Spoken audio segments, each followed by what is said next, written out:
Hello everyone and welcome back to the Let's Learn mini-series. In the first episode, we ventured the short stroll from watercolors to gouache and had lots of fun loosening up, but today we're going to be taking a much bigger leap into the world of oils, water mixable oils to be precise. Unlike gouache, which I had some experience with prior to making a video about them, I have pretty much zero experience with oils, so I had to do a lot of research to prepare for this one, and that is where today's sponsor, Skillshare, comes in. Skillshare is an online educational community that you've probably heard me gush about before here on the channel, telling you how great they are to their students, teachers, and content creators alike. So this time we're going to go ahead and jump straight in to how they help me with this specific painting adventure. Luckily for me, Skillshare is bursting at the seams with oil painting classes, and I actually watched more than half a dozen of them to learn more about this medium before starting this video. Two in particular stood out as being particularly relevant to my needs. The first was a class by Adele, McFarlane, Wile, who helped me to navigate my new supplies in her class called Guide to Non-Toxic Oil Painting. The second was a more in-depth painting guide by Kristy who extensively covers the different steps in completing a portrait from a photographic reference in her class called Portrait Painting from a Photo. I'll talk more about how these classes help me as we move through the video, but if you'd like to check out Skillshare yourself, there is a link in the description below that will allow access to Skillshare's premium membership for 2 months, absolutely free for the first 500 students who sign up. If you decide you want to stick around after that 2-month free trial, an annual membership works out to be less than $10 a month, which is a fraction of the price that I personally would have had to pay if I had signed up for half a dozen oil painting workshops in my area in person. So are you ready to see the challenges that I face with this new medium? Because there's a lot of them. Let's go ahead and jump on in. Oil paints are a slow drying medium created when a pigment is combined with a drying oil such as linseed rather than gum arabic that we're used to seeing in watercolors or gouache. Oil paints became a common artistic medium around the 15th century, though they were around before that and they have stood the test of time, still being quite popular today. They can be applied to just about any surface that has been prepared or primed with gesso, which helps protect whatever is being painted on from the oil inside the paints. The last time that I can remember actually painting with oils at all was when I was in elementary school, where I vividly remember painting a dolphin on a canvas board in my family's dining room. And while I'm sure my mom set me up with the supplies initially, I definitely was not being supervised for the duration of that activity. It was a different time back then, as I rinsed my brushes out into the sink, pouring turpentine all over them and surely on my hands to clean them, and holding my breath to avoid the stink. This time around, I'm quite a bit older, a tad bit wiser, and certainly better educated about ecological hazards, so when I wanted to start exploring oils as a new medium, I was immediately drawn to this newer version of this paint that can be diluted and cleaned up with water rather than harsh solvents. For today's supplies, I have 5 tubes of water mixable oils in Prussian blue, permanent alizarin crimson, burnt umber, yellow ochre, and titanium white. I also have linseed oil, which I turned out not to need, but I'll explain more about that in a moment, and a few brushes. You'll want dedicated brushes for your oil paints that do not go back into your water collection, as the oils can damage the bristles, and the brushes should also be stiffer than your watercolor brushes to compensate for the weight of the paint. I also needed a glass palette, which I just took the glass out of a spare picture frame for, and I used one of my spare palette knives to mix the paint on the palette itself. I don't have an easel, and I didn't really want to invest in one for this, so I made one out of a cardboard box, just by kind of bending and taping and all that fun stuff.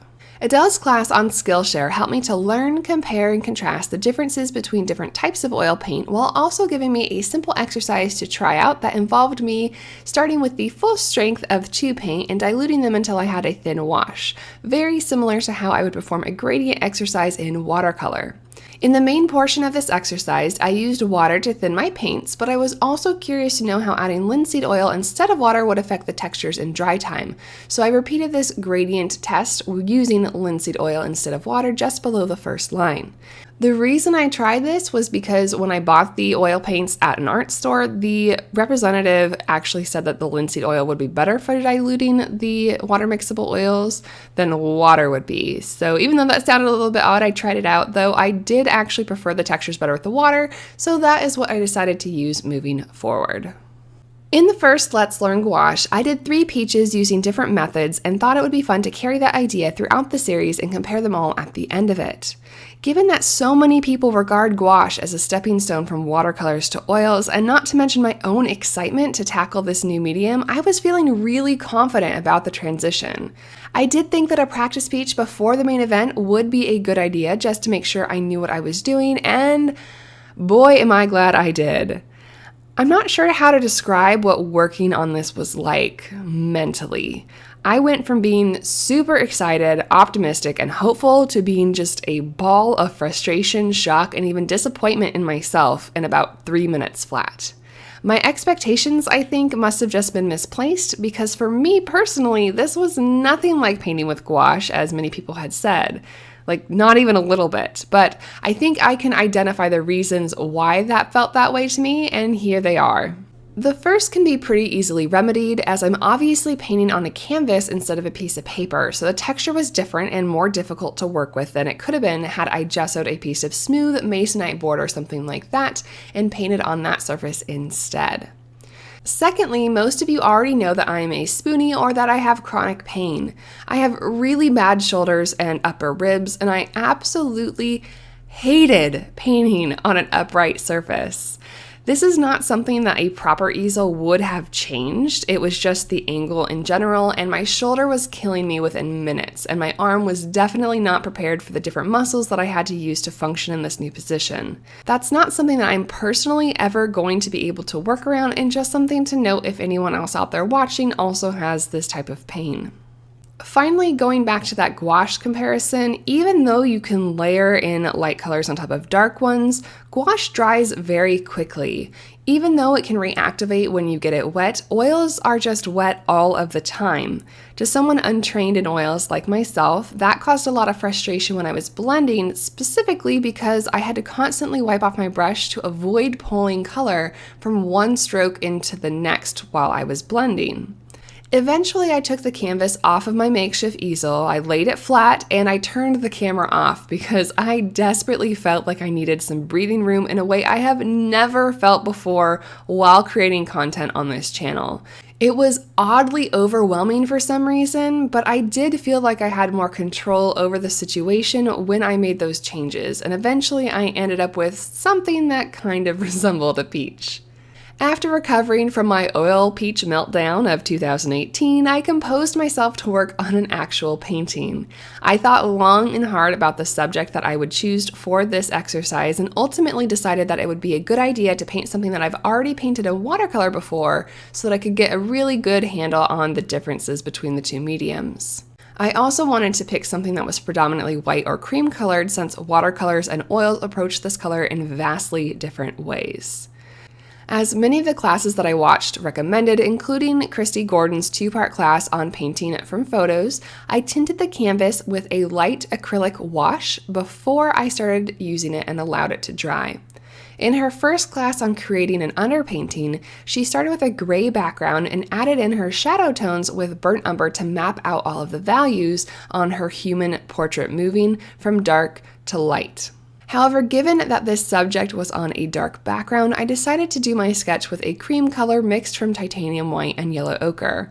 While I know I didn't fully capture the essence of her underpainting concept, I feel like it did help me out tremendously in mapping out the values in the opposite direction using my lights first and finishing up with these small touches of the darkest tones. The second of Kristy's classes focused on color and talked about a really interesting and important concept about painting across the form rather than with the form, which I really took to heart and tried to implement here.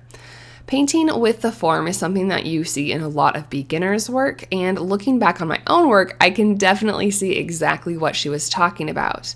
If you paint along with the shape of something, it will make it look more flat and one-dimensional like our graphic strawberries from our gouache video did last time. Painting across the form and adding value throughout these strokes adds so much more dimensionality. You can see both sides of this concept actually in this single painting as I progressed through it. I had trouble painting across the form on the back side of the owl's head where it's more yellow, and as a result, that area does look a lot flatter. Areas around the face and chest, on the other hand, were painted with a bit more movement and freedom and have a more dynamic feel. Kristy can explain it a bit more in depth in her class, and I certainly don't want to step on her toes at all, but I highly recommend checking that out regardless of which medium you're using, as it was really eye-opening for me and something I will definitely take back to my watercolors.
While the vast majority of this project was a struggle, there was one thing that luckily came naturally to me, which I only noticed because Kristy also pointed it out in her class. In oil specifically, it actually works best to dilute your shadow tones either with water or a solvent, depending on the specific type of oil paint you're using, to make them appear more translucent and reflect the colors around them. In contrast, your highlights you want to use as opaquely as possible to make sure that they really read as really bright highlights. I kind of innately tapped into this when working on my second layer, as I was trying to just slightly deepen certain areas, which felt a lot like glazing in watercolor, while adding really bright white feathers to other areas which required a lot of thick white paint. There was so much content in Kristy's two-part class that I couldn't even begin to cover all here or in this one specific painting. Definitely go ahead and check them out if you want to learn more about the things that I mentioned in this video, as well as a really great conversation on cast shadows versus form shadows and the temperatures of different areas within a painting. So after all is said and done, will I be oil painting again? Well, it's a complicated answer. I'm conflicted for a couple different reasons. This particular experience was honestly not a very positive one in the moment. I realized that the owl did turn out fairly well considering, but I didn't enjoy the journey that I took to get there. I also haven't had a chance to talk about this yet in the video, but this entire experience also made me so freaking grateful for the ease and conservative nature of watercolors. Painting with oils is a huge commitment to your supply collection, your workstation, and also the extra time to set up and clean up after every single session. I'm so grateful that water mixable oils now exist to help reduce or eliminate our need for toxic solvents that are truly harmful for the environment, but you also just use so much more paint when you're working with oils, including the white, which does have a pigment in it that can also harm our waterways. There's just so much more waste in general, and as an environmental educator, it makes me appreciate watercolors so much more as a sustainable art option. All of that being said, I don't want to discredit the medium altogether. I do want to try my hand at painting with oils using a palette knife and playing a little bit more with texture, so I'll be sure to go watch some more classes on Skillshare to learn more about that. But there's just one more piece that I feel like needs saying in regard to my adventures here today. In the social media-driven art world of 2018, where variety is the spice of life and so many people seem to be jumping from one medium to the next all the time, if you're learning a new medium, I just want you to know that it's okay not to love every single one you try, and it's okay to hit roadblocks like this, and it's certainly okay to not like every medium, even if someone else that you follow that you really love really seems to dig it.